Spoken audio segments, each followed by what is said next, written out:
Welcome to the great debate. మరోసారి తెలంగాణలో పార్టీల ఫిరాయింపు రాగం ఊపందుకుంది. బీఆర్ఎస్ పార్టీకి ఆ పార్టీ సీనియర్ నేత Banswada MLA senior MLA Pocharam Srinivas Reddy bye bye చెప్పారు. కాంగ్రెస్లోకి చేరిపోయారు. ఆల్మోస్ట్ రేవంత్తో జరిగిన భేటీ అనంతరం ఈ నిర్ణయం తీసుకున్నారు. అయితే ఇప్పటికే చాలా పలువురు ఎమ్మెల్యేలు వెళ్ళడం జరిగింది. దాన నాగేంద్ర కానీ, కడియం శ్రీహరి కానీ, తాజాగా కోవా లక్ష్మి కూడా టచ్లో ఉన్నట్టుగా తెలుస్తూ ఉంది. రాజేంద్ర నగర్ ఎమ్మెల్యే ప్రకాష్ గౌడ్ కూడా వెళ్తారనే వాదనలు కూడా వినిపిస్తున్నాయి. ఇట్లా కొంతమంది ఎమ్మెల్యేలు వెళ్ళిపోతున్న పరిస్థితి కనిపిస్తుంది. ఇప్పటికే కొంతమంది ఎంపీలు కూడా వెళ్ళి కాంగ్రెస్లోనూ బీజేపీలోనూ జాయిన్ అవ్వడం జరుగుతుంది. ఈ విధంగా వరుస ప్రక్రియ కొనసాగుతుంది. బీఆర్ఎస్ పార్టీ నేతలు వీడిపోతున్నారు. వాళ్ళు అసెంబ్లీ ఎన్నికలు ఆల్మోస్ట్ 39 మంది గెలిస్తే ఆ సంఖ్య కొంత తగ్గిపోయిన పరిస్థితి కనిపిస్తూ ఉంది. ఎందుకంటే ఈ గ్యాప్లోనే నలుగురు ఎమ్మెల్యేలు చేజారిపోయారు. ఇక మున్ముందు ఎంతమంది వెళ్ళిపోతారో కూడా తెలియని పరిస్థితి ఉంది. అయితే ఇక్కడ గతంలో 2014 నుంచి ఆల్మోస్ట్ 23 వరకు బీఆర్ఎస్ పార్టీ ఏదైతే గతంలో అంటే కొంత కాంగ్రెస్ పార్టీ చెందినటువంటి ఎమ్మెల్యేలు ఆల్మోస్ట్ గంపగుత్తుగా ఒకేసారి పార్టీలోకి ఆహ్వానించడం కానీ, దాని తగ్గట్టుగా శాసనసభలో ప్రక్రియ చేసుకోవడం కానీ అప్పుడు జరిగిందే ఇప్పుడు జరుగుతుందా, అది దృష్టిలో పెట్టుకొని ఈ విధంగా 1 by 1 వెళ్ళిపోతున్నారా? నిజంగా కాంగ్రెస్ పార్టీ ఆపరేషన్ గులాబీని సీరియస్గా తీసుకొని ఈ విధంగా చేస్తూ ఉందా? ఇప్పటికే బీఆర్ఎస్ నుంచి పలువురు నేతలకు పలువురు ఎమ్మెల్యేలు కూడా హస్తంగూడి వైపు చూస్తున్నారనే వాదనలు కూడా బలంగా వినిపిస్తున్నాయి. ఇటువంటి క్రమంలో అసలేంటి బీఆర్ఎస్ 10 ఏళ్ల పాటు రాష్ట్రాన్ని వెళ్ళినటువంటి బీఆర్ఎస్ మనుగడ ఎలా ఉండబోతుంది? సాధ్యమేనా? లేదంటే ఎమ్మెల్యేల విధంగా సంఖ్య తగ్గిపోతూ, ఎందుకంటే మొన్న జరిగిన పార్లమెంట్ ఎన్నికల సార్వత్రిక ఎన్నికల్లో లోక్సభలో అసలు ప్రాతినిధ్యాన్ని కోల్పోయారు. 8-8 8 బీజేపీ కాంగ్రెస్ తీసుకునే కానీ బీఆర్ఎస్ కనీసం ఒక సీట్ను కూడా గెలుచుకోలేకపోయింది. లోక్సభలో ప్రాధాన్యత కోల్పోయింది. సో ఇటువంటి నేపథ్యంలో లక్ష్మీపుత్రుడిగా అంటే కేసీఆర్ అభిమానించే వ్యక్తుల్లో ఖచ్చితంగా పోచారం శ్రీనివాసరెడ్డి ఉంటారు. ఆయనకి ముద్దుగా లక్ష్మీపుత్రుడు అనే పేరు కూడా పెట్టుకున్నారు. అటువంటి వ్యక్తి కూడా ఈరోజు పార్టీని వీడి కాంగ్రెస్లో జాయిన్ అయిపోయిన పరిస్థితి కనిపిస్తూ ఉంది. సో ఇటువంటి ఇంపాక్ట్, ఎందుకంటే ఆయన సీనియర్ ఎమ్మెల్యే, చాలా సుదీర్ఘ అనుభవం ఉంది. కేసీఆర్ గురించి మొత్తం A to Z తెలిసిన వ్యక్తి. ఎందుకంటే ఇద్దరు సీనియర్లే, ఇద్దరు కూడా టీడీపీ నుంచి వచ్చిన వాళ్ళే. సో అటువంటి వ్యక్తి కూడా పార్టీని వేయటానికి సిద్ధమైంది. సరే, ఈ గతంలో బీఆర్ఎస్ ఏదైతే ఒక ప్లాన్ ఆఫ్ యాక్షన్ రెడీ చేస్తుందో ఎమ్మెల్యేలని తీసుకోవడంలో, అటువంటి plan of action Revanth Reddy కూడా చేస్తున్నారా? లేదంటే వీళ్ళు మనం ఉండలేమో ఇక్కడ కాంగ్రెస్ పార్టీకి వెళ్తే మనకు లబ్ధి జరుగుతుందని ఒక స్వార్థ ప్రయోజనంతో వెళ్ళిపోతున్నారా? తెలియని పరిస్థితి. బట్ బీఆర్ఎస్ మనుగడ కానీ, లేదంటే బీఆర్ఎస్ పార్టీ కన్సిస్టెన్సీ కొంత ప్రశ్నార్థకంగా మారిన పరిస్థితి కనిపిస్తుంది. రైట్, ఇదే అంశంపై మనం డిబేట్ కొనసాగించబోతున్నాం. బీఆర్ఎస్ నుంచి బొమ్మరి రామమూర్తి గారు సిద్ధంగా ఉన్నారు. అదేవిధంగా బీజేపీ నుంచి అమర్నాథ్ గారు, అదేవిధంగా కాంగ్రెస్ నుంచి సుజాత గారు కూడా జాయిన్ అవుతారు. రైట్, డిబేట్కి అందరికీ నమస్తే అండి. రైట్, డిబేట్కి వెళ్ళే ముందు ఈరోజు పోచారం శ్రీనివాసరెడ్డి రేవంత్ రెడ్డి గారు అంటే తెలంగాణ సీఎం రేవంత్ రెడ్డిని కలిసిన తర్వాత ఏమన్నారు, ఏంటి రేవంత్ రెడ్డి ఏమన్నారు, పోచారం శ్రీనివాసరెడ్డి ఏమన్నారు, ఒకసారి విని డిబేట్ స్టార్ట్ చేద్దాం. రైతుల సంక్షేమం కోసం ప్రభుత్వం చేపట్టే చర్యలలో భాగంగా వారి సలహాలు సూచనలు తీసుకుంటే తెలంగాణ రాష్ట్ర రైతాంగానికి మేలు జరుగుతుందన్న ఆలోచనతోటి వారిని కలిసి ప్రభుత్వానికి సహకరించి పెద్దలుగా మాకు అండగా నిలబడాలని వారిని విజ్ఞప్తి చేయడం జరిగింది. వారు మా ప్రభుత్వం తీసుకుంటున్న రైతు మేలు జరిగే నిర్ణయాలను వారు ఇంకా ప్రోత్సహించడానికి ఈరోజు మంత్రివర్గంలో రైతు రుణమాఫీ విషయంలో జరగబోతున్న నిర్ణయాలను దృష్టిలో పెట్టుకొని మాతో చేరి ఈ ప్రభుత్వంలో భాగస్వాములై రైతులకు మేలు జరగాలని ఒక నిర్ణయానికి వచ్చి వారు ఈరోజు మాకు సంపూర్ణంగా సహకరిస్తూ మాతో చేరడం జరిగింది. వాటిని అధిగమించి చిన్న వయసులోనే ధైర్యంతో ముందుకెళ్తూ రాష్ట్రాన్ని ముందుకు తీసుకెళ్తా ఉన్నారు. వారిని నేను మెచ్చుకుంటా ఉన్నాను, అభినందిస్తా ఉన్నాను. వాళ్ళ కేబినెట్ కూడా అభినందిస్తా ఉన్నాను. కాబట్టి మంచి ఆలోచనతో వారు వచ్చారు. నేను కూడా మంచి ఆలోచనతోటే నా జీవితంలో రాజకీయంగా నేను ఆశించేది ఏం లేదు. నేను ఆశించేది రైతు సంక్షేమం. నేను వ్యవసాయ శాఖ మంత్రిగా చేశాను, బ్యాంక్ చైర్మన్గా చేశాను. ఇవన్నీ రైతుతో ముడిపడ్డటువంటి సంస్థలు ఇవన్నీ. కాబట్టి రాష్ట్ర ప్రగతిలో వారు చేసేటువంటి అభివృద్ధికి, వారు సంకల్పించినటువంటి కార్యక్రమాలకు చేదోడు వాదోడుగా ఉండి రాష్ట్ర ప్రగతి కోసం, రైతు ప్రగతి కోసం అందరం కలిసికట్టుగా సమిష్టిగా కృషి చేస్తాం. పొంగులేటి గారు కూడా, శ్రీనివాసరెడ్డి గారు కూడా పాత మిత్రులే మాకు. వారు రెవెన్యూ శాఖ మంత్రిగా మంచి పోర్ట్ఫోలియో వారి దగ్గర ఉంది. వారి సహకారంతో, అందరి సహకారంతో రాష్ట్ర ప్రగతిలో అందరం పాల్గొంచుకుందాం. ఆ సందర్భంలోనే గౌరవనీయులు మన గౌరవ ముఖ్యమంత్రి రేవంత్ రెడ్డి గారి యొక్క నాయకత్వంలో బలపరుస్తూ ఈరోజు అందరం కలిసి రాష్ట్ర భవిష్యత్తు కోసం పనిచేస్తామని మనం చేస్తాం. రైట్, చాలా స్పష్టంగా ఇద్దరు చెప్తూ ఉన్నారు. రాష్ట్ర ప్రగతిని మెచ్చి, ప్రభుత్వం చేస్తున్న సంక్షేమాన్ని మెచ్చి వస్తూ ఉన్నారని. ప్రభుత్వం చేస్తున్న యాక్టివిటీస్ని కూడా ఈయన ప్రైజ్ చేస్తూ యాక్సెప్టబుల్గానే సంతోషంగా వెళ్తున్నట్టుగా అర్థమవుతుంది. ముందుగా రామూర్తి గారు, ఇది ఖచ్చితంగా మీ పార్టీకి ఒక పెద్ద షాక్ లాగానే భావించాల్సిన అవసరం ఉంటుంది. ఎందుకంటే కొంతమంది ఎంపీలను కోల్పోయారు, తర్వాత ఎమ్మెల్యేలను వరుసగా 1 by 1 కోల్పోతూ ఉన్నారు. ఈరోజు మీ పార్టీ అధినేత లక్ష్మీపుత్రుడిగా పిలుచుకున్నటువంటి పోచారం శ్రీనివాసరెడ్డి గారు కూడా మీ పార్టీని వీడారు. ఏంటి అసలు మీ పార్టీ మనుగడ సాధ్యమేనా? ఈ విధంగా నెక్స్ట్ ఎలక్షన్స్ కల్లా ఉంటారా? ఎమ్మెల్యేలు అందరూ ఉంటారా నెక్స్ట్ ఎలక్షన్స్ కల్లా? బీఆర్కే న్యూస్ ప్రేక్షకులకు, నాతో డిబేట్ లో పాల్గొంటున్న పెద్దలకు అందరికి నమస్కారం. మీరు ఇంకా చాలా బీఆర్ఎస్ పార్టీని ఒక 10 సంవత్సరాలు ఈ తెలంగాణ రాష్ట్రంలో ఏలి తెలంగాణ రాష్ట్రాన్ని సాధించి అసాధ్యాన్ని సుసాధ్యం చేసిన కేసీఆర్ గారి నాయకత్వంలో ముందుకు పోతున్నారు. ఈ పార్టీని తక్కువ అంచనా వేయొద్దని ఈ సందర్భంగా మీ ద్వారా తెలంగాణ ప్రజలకు తెలియజేస్తున్నాం. ఎందుకంటే బీఆర్ఎస్ పార్టీ 65 లక్షల సభ్యత్వం ఉండి ఎలాంటి ఇబ్బందులనైనా, అంటే ఒక్కరుగా బయలుదేరిన కేసీఆర్ గారు కొన్ని లక్షల మందిని ఏకం చేసి ఎన్నో ఒడుగుదుడుకుల్ని, అటు చంద్రబాబు నాయుడు కానీ, అంతకుముందు రాజశేఖర్ రెడ్డి కానీ, అంతకుముందు ఇంకా పెద్ద పెద్ద దురందులని ఎదుర్కొని నిలబడ్డ పార్టీ బీఆర్ఎస్ పార్టీ. అప్పుడే చాలా మంది చీల్స్తాము, కొంటాము, ఎంతో మంది అమ్ముడుపోయిన వాళ్ళు కూడా ఉన్నారు. కానీ ఇప్పుడు బీఆర్ఎస్ పార్టీ అనేది ఈ తెలంగాణ జేబు సంస్థ లాగా, అంటే తెలంగాణ ఇంటి పార్టీ, తెలంగాణ రాష్ట్రం కోసమే పుట్టిన పార్టీ, తెలంగాణ రాష్ట్రాన్ని తెచ్చిన పార్టీ, తెలంగాణ రాష్ట్రాన్ని భారతదేశంలో నెంబర్ 1 స్థాయిలో నిలిపిన పార్టీ బీఆర్ఎస్ పార్టీ. కాబట్టి ఎవరో ఒకరిద్దరు నేను అదే చెప్తున్నాను, శ్రీనివాసరెడ్డి తక్కువ చేసింది బీఆర్ఎస్ పార్టీ. ఆయన ఈ టైంలో సావుదలలో రేపో మాపో సచ్చే టైంలో అసలు ఆ అక్క ఉంది కానీ మాట్లాడకూడదు. ఆయన టాయిలెట్ కూడా కొంకుల మీద పోసుకునే పరిస్థితి, అడుగు తీసి అడగలేని పరిస్థితి. గట్లాంటి నాయకులు ఈ పార్టీని విడిచి పోతున్నారు అంటే ఎంత స్వార్థము. అంటే ఇన్ని రోజులు మంత్రులుగా, ఎమ్మెల్యేలుగా బీఆర్ఎస్ పార్టీలో అన్ని ఆస్వాదించి అన్ని రకాల పదవులు పొంది నిజంగా ఇలాంటి వాళ్ళు పోతున్నారంటే తల్లి పాలు దారి తల్లి రొమ్మును గుద్దినట్టే ఇలాంటి ద్రోవులు.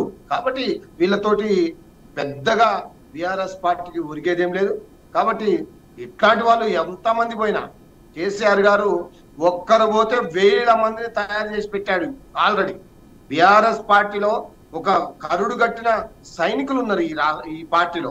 ఏ పార్టీలో లేరు, మీకు కాంగ్రెస్ లో లేరు, మీకు బీజేపీలో లేరు, ఇంకా వేరే పార్టీలో లేరు. కానీ ఈ పార్టీలో, ఈ తెలంగాణ రాష్ట్రం కోసం పుట్టిన పార్టీలో చాలా కరుడు గట్టిన, అవసరమైతే ఈ తెలంగాణ రాష్ట్రం కోసం, ఈ పార్టీ కోసం ప్రాణాలు కూడా ఇచ్చే సైనికులు ఈ పార్టీలో ఉన్నారు. కాబట్టి ఎవరో ఒకరిద్దరు పోయినంత మాత్రాన బీఆర్ఎస్ పార్టీకి ఒరిగేది ఒకరిద్దరు రామూర్తి గారు సబ్జెక్ట్ ది కరెక్షన్, ఒకరిద్దరు కాదు, సబ్జెక్ట్ ది కరెక్షన్ ఒకరిద్దరు కాదు, చాలా మంది పోయారు. ఇప్పటికే ఎంపీలు కొంతమంది పోయారు, ఎమ్మెల్యేలు పోతూనే ఉన్నారు, కొంతమంది కీలక నేతలు కూడా పోయిన పరిస్థితి ఉంది. ఒకరిద్దరు అంటున్నారు, మీరు ఒకరిద్దరితో జస్ట్ సైడ్ చేస్తున్నారు కానీ బట్ ఇంపాక్ట్ చాలా ఎక్కువగానే ఉందనేది చాలా మంది ఫీలింగ్. మీకు కూడా తెలుసు, 12 మంది ఎమ్మెల్యేలు కాంగ్రెస్ పార్టీ నుండి టీఆర్ఎస్ పార్టీలో కలిస్తే కనీసం 3-4 ఉన్న కాంగ్రెస్ పార్టీ ఈ రోజు అధికారంలో ఉంది. కాబట్టి ఎవరో పోయినంత మాత్రాన ఏదో ఆ పార్టీకి ఉరుగుతుందని అనుకున్నాడు, ఇబ్బంది అవుతుందని అనుకోవడం తప్పు. పార్టీ అనేది ఎప్పుడు శాశ్వత పరిష్కారాలు, శాశ్వతమైన తెలంగాణ ప్రజల మనోభావాన్ని పనిచేస్తూ ముందుకు పోతుంది. ఎందుకంటే ఇక్కడ మా నాయకులకు కుదవలేదు. మా దగ్గర నీకు ఈ కాంగ్రెస్, బీజేపీ, ఇతర పార్టీల కంటే గొప్ప నాయకులు మా పార్టీలో ఉండవు. కేసీఆర్ గారు, కేటీఆర్ గారు, హరీష్ రావు గారు, చాలా మంది నాయకులు ఈ పార్టీలో కరుడుగట్టిన తెలంగాణ పోరాట యోధులు ఉన్నారు. పదవుల కోసమో ఏదో ఆశపడతామనో, సాగుదలకు ఏదైనా ఇంకా మంత్రి పదవి వస్తుందనో, ఇంకేదైనా చేస్తామనో పోయే ఇట్లాంటి జనాలు వెల్కమ్ చేయట్లేదు కదా రామూర్తి గారు. నేను ఒక ఉద్యమకారుని, కానీ పదవుల్ని కాదని మాకు రావాల్సిన పదవుల్ని గుంజుకొని, మాకు రావాల్సిన టిక్కెట్లు గుంజుకొని, మాకు రావాల్సిన అన్ని రకాల హక్కుల్ని గుంజుకొని బాగుపడ్డాయి చాలా మంది. ఇలాంటి వాళ్ళే కాదు, ఈయనంటే ఉద్యమంలో ఉన్నాడు, పోరాటంలో ఉన్నాడు. ఆయనకి ఏం చేయాలో తెలంగాణ రాష్ట్ర సమితి అన్ని చేసింది. అయినా ఇక అధికారం లేదు వెళ్ళిపోతామంటే వాళ్ళని మనం ఏమనాలో మీరే అర్థం చేసుకోవాలి. కాబట్టి ఇలాంటి వాళ్ళతోటి బీఆర్ఎస్ పార్టీ ఇబ్బంది పడుతుంది, ఏదో అయిపోతుంది, ఏదో జరిగిపోతుంది. వీళ్ళే కాదు, ఇంకా ఎవరైనా పోతున్నాం. ఈ మధ్య నేను కూడా ఈ సందర్భంలో చెప్తున్నా, బీఆర్ఎస్ పార్టీని విడిచిపోయే ఎవడైనా, ఎందుకంటే మా హక్కుల్ని గుంజుకున్నారు, మా ద్వారా మీకు టిక్కెట్లు వచ్చినాయి, మీరు గెలిచారు, మీకు నిజంగా సిగ్గు శరం మానం మర్యాద, మీరు నిజంగా పోరాట యోధులని అనుకునే వాళ్ళు లేదా ప్రజాప్రతినిధులు అయితే రాజీనామా చేసి నువ్వు ఏ పార్టీ కన్నా వెళ్ళిపోండి. ఇప్పుడు ఎవరైతే ఉన్నారో శ్రీనివాసరెడ్డి గారు, ఆయన రాజీనామా చేయాలి. నిజంగా ఈ పార్టీతోటి గెలిచిన బీఆర్ఎస్ ఎమ్మెల్యే కాబట్టి ఆయనకు ఏం తక్కువ చేయలే ఈ పార్టీ. ఇప్పుడు కూడా ఈ పార్టీని విడిచిపోతున్నావు అంటే నీకు దమ్ము ధైర్యం ఉంటే నువ్వు వెళ్ళు, ఏడికని పో.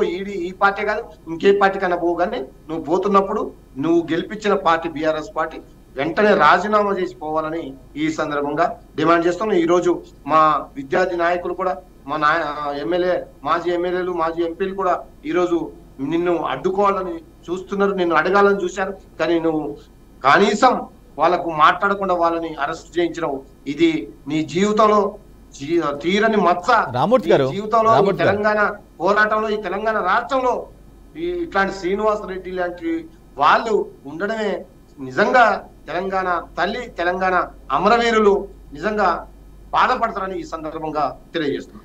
రైట్. నేనేమంటానంటే అఫ్కోర్స్ మీ పార్టీలో కరడుగట్టిన బీఆర్ఎస్ వాళ్ళు ఉన్నారు, తెలంగాణ వాళ్ళు ఉన్నారు, బలమైన వ్యక్తులు ఉండొచ్చు, నీకు కాదంటలేదు. కానీ ఎవరైతే కావాలో జనాల సపోర్ట్ కావాల్సిన అవసరం ఉంది. జనాల్లో ఈ విధంగా వరుస పరిణామాల్లో జనాల్లో మీ పార్టీపై ఉన్నటువంటి నమ్మకాన్ని సన్నగిల్లే ప్రమాదం ఉంటుంది కదా. ఎందుకంటే మొన్న జరిగిన పార్లమెంట్ ఎన్నికల్లో కనీసం ఒక్క సీట్ అన్నా గెలుస్తుందనే ఒక అంచనా వేశారు, కానీ అది కూడా సంపాదించుకోలేకపోయారు మీరు.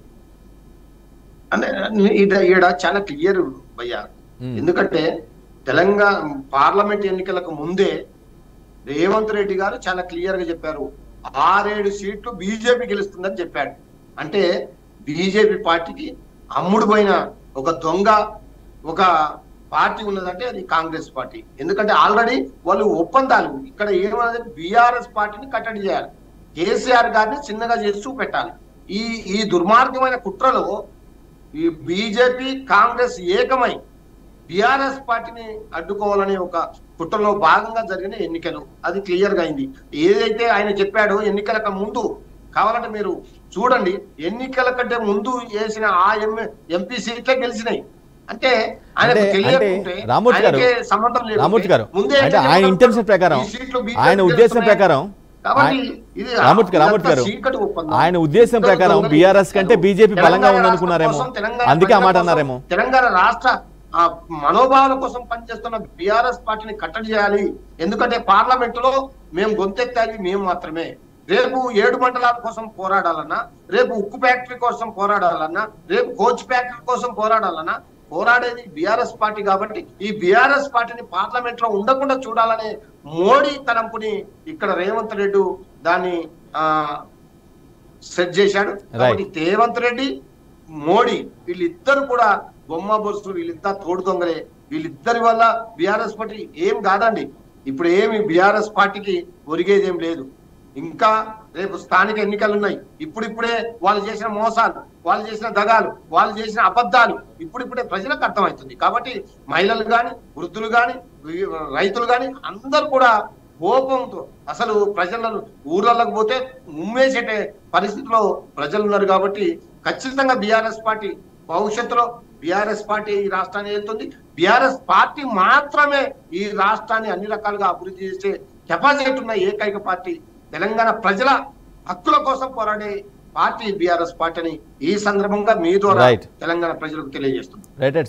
సుజాత గారు, ఏంటిది రివెంజ్ పాలిటిక్స్ అనుకోవాలా, లేదంటే 2014-19 మధ్యలో మీ పార్టీ ఎమ్మెల్యేలు మొత్తాన్ని 12 మంది గంపగుత్తుకు వెళ్ళిపోతే వెల్కమ్ చేశారు, ఆ పార్టీలో మెర్జ్ చేసుకున్నారు వాళ్ళందరినీ కూడా.